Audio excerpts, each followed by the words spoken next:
take a little swab. Oh my God, it's swole up to the size of a bowling ball. Oh, I'm sorry. I like to keep my jowls full of spittle. It's the way I have my commanding voice ever lubricated, the way I lubricate the corridors of power with Trudeau, Rishi, Angie Merkel, all of my little pals.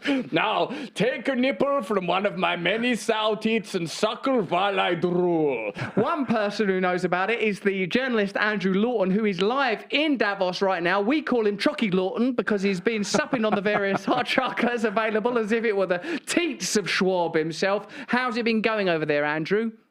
Well, pretty well, although I've got to say, I'm worried if I go into one of the wrong places at Davos, I'm going to have one of those Boston Dynamics robots chasing after me with their little twinkle toes, and that's more terrifying than if they chase after you without the twinkle toes, I think. I think if you take big strides, the robot cannot catch you, but they seem determined to sort of, as you say, meander in a ridiculous fashion. I would think a powerful man like you will be relatively safe. First things first, it seems to me that WEF Davos is beginning to fade, and Michael Schellenberger kindly suggested that is due to the community that we've become centrifugal to of independent journalists conveying truth about the true agenda of the WEF. So is it sparsely attended? Is it a bit of a negative vibe? Yeah, I mean, there's only one G7 leader this time around, and that is Olaf Scholz, the German chancellor. So it doesn't have a lot of the, and no offense to like the Prime Minister of Kurdistan and the Prime Minister of Luxembourg, both lovely gentlemen, but they don't exactly have the global orders heavy hitters this time around. And I also think there's a little bit of a skepticism by even some of the attendees. Like this group, Schwab, is saying that they can all get together and solve the world's problems. In May, he said, the future is built by us. Well, if the future is built by you, you don't exactly have a lot to be bragging about right now. Did you see? No, it's been the future and the present are in a terrible mess.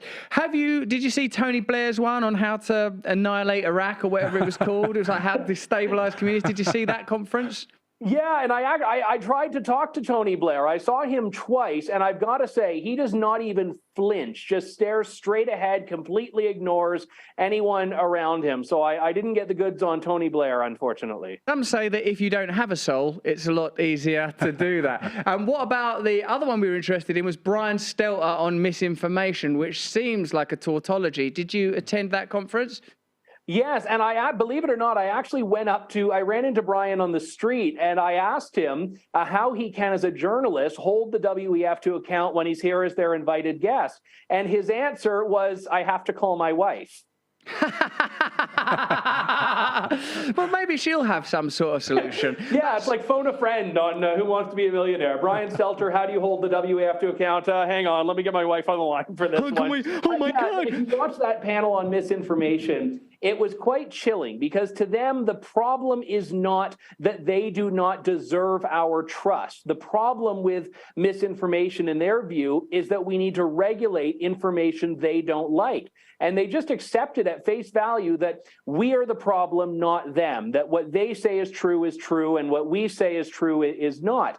And it's actually quite shameful because they talk about rebuilding trust, but not a single one of them wants to look in the mirror. That's an amazing observation that illustrates the lack of ethics at the heart of modern media, that there is a requirement for humility, a kind of cultural mea culpa.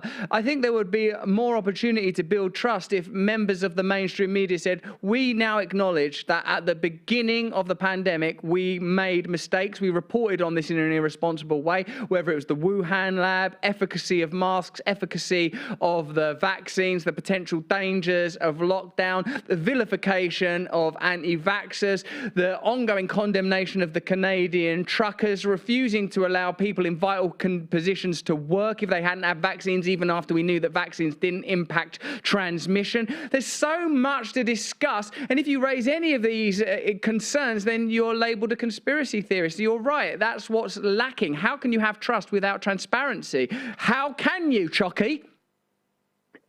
Yeah, and the Moderna CEO, I believe it was yesterday, it might have been 2 days ago, he got up there and he actually said that public debate about vaccines was a bad thing because when there was public debate in various countries, there was a lower vaccination rate. So his view is that if more people are talking, if there's debate on social media, if you can have a discussion about it, that is a bad thing. So a lot of these people, they don't even think about the longer term implications, or they don't admit to the implications of what it is that they think is the problem in society. And people challenging them is what they want to avoid. Anything that goes against their narrative is misinformation, disinformation, or malinformation. But I will say, I find this to be quite sinister, but if their champion of this is Brian Stelter, I think we're in a good place.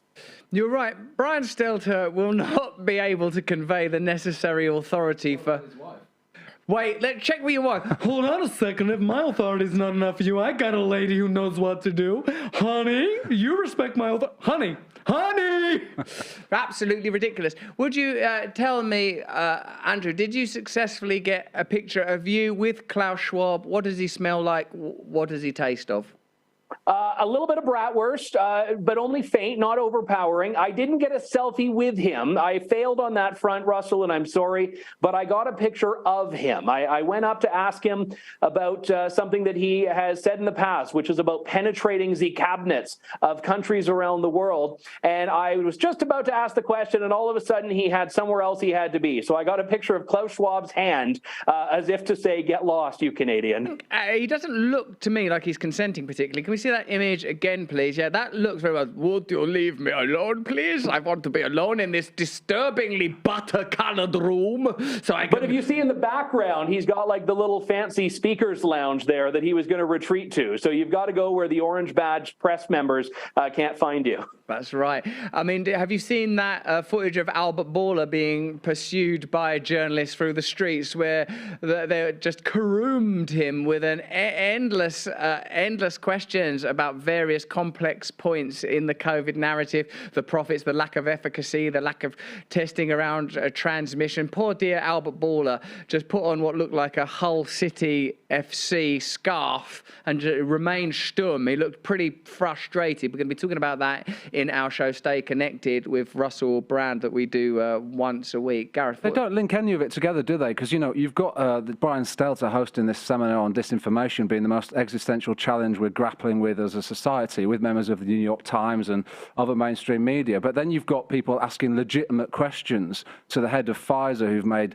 you know, record profits around this treatment and medication that we have legitimately a lot of questions about, and you don't get any answers. What you get is another puff piece by various mainstream media at the time. So it's interesting that this event that claims to be kind of tackling these issues such as disinformation, we're not actually getting the real story from the people that should be telling it. You're quite right. I mean, in a sense, Andrew, it's an extraordinary opportunity to have that many powerful people together. Admittedly, now it's like the heads of Luxembourg and Finland, which are legit countries. I don't mean to be dismissive, but it's extraordinary to have that much power concentrated and then to have such a fluffy, pointless and unchallenging conversation. It's a great opportunity, really. When we spoke to David Sirota yesterday, he talked about his own time attending Davos and how like people are sort of astonished to be asked a challenging question. That's probably why Klaus Schwab flung up his palm and disappeared into the butter suite when confronted by an inquiry about penetrating cabinets. It seems that they feel cozy in their piety and legitimacy and don't expect to be interrogated. Is that what it feels like, Andrew?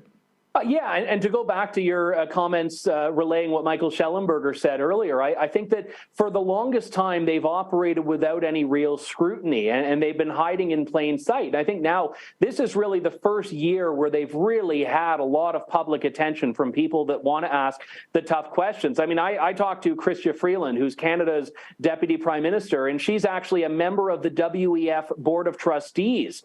And I asked her yesterday, how do you square having these two roles? rules and it not being a conflict of interest. And she just ran away. She was a very short woman, but man, could she motor fast to get away from me. And none of them are used to having people penetrate this little safe space of theirs in the Swiss Alps. Perhaps Chrystia Freeland and her sarcastic name and amazing ability to walk could provide a perambulatory model for the latest Boston Dynamic robots. If she's quick on her feet, if she's nimble, they could work on the gate, would be one of my observations. We always thought that that was astonishing, the way that in the name of freedom, and I know that as author of the book Freedom Convoy, this is an area where you're an expert, Andrew, that they introduced the freezing of bank accounts and more surveillance and tried to evoke that Emergency Act. And to know that these politicians that are representatives, democratically elected representatives of a sovereign nation, have the kind of conflict of interest that you describe is astonishing and gives the lie that this is just an empty conference. It is, there is real power at play here, huh? Yeah, and I think you do have some people pushing back against some aspects of it, but I think overwhelmingly there are the public programs, the Brian Stelter disinformation panel, the Moderna CEO COVID panel, but behind the scenes, there are all of these bilateral and multilateral meetings that no one knows about, that are in these rooms that are in a back corner of the conference center, when you've got world leaders sitting down with corporate leaders and no one knows what's going on behind those doors, but somehow they come out with proclamations and announcements and policy initiatives and all of these things. And I do think that perhaps the influence might be waning just a little bit, but I think that's only contingent on people keeping up the pressure and, more importantly, keeping up the exposure of this. Fantastic. Well, we'll do our best to ensure that our constituency of free-thinking radicals is well represented. Andrew, thank you for your work there. Thanks for staying connected to us. I look forward to seeing you on the show again soon. Please get home safe. And we were thinking it would be good if you could get a swab from Schwab. Like, just get some of his obviously abundant saliva from within his cheeks or from under his tongue and just bring us back a sample. Then we can clone him and create our own bloody Davos. There we go. We can have it on a yacht and someone can Schwab the deck. Fantastic. And he's ending on a pun. Thank you very much, Andrew. Thanks for joining us.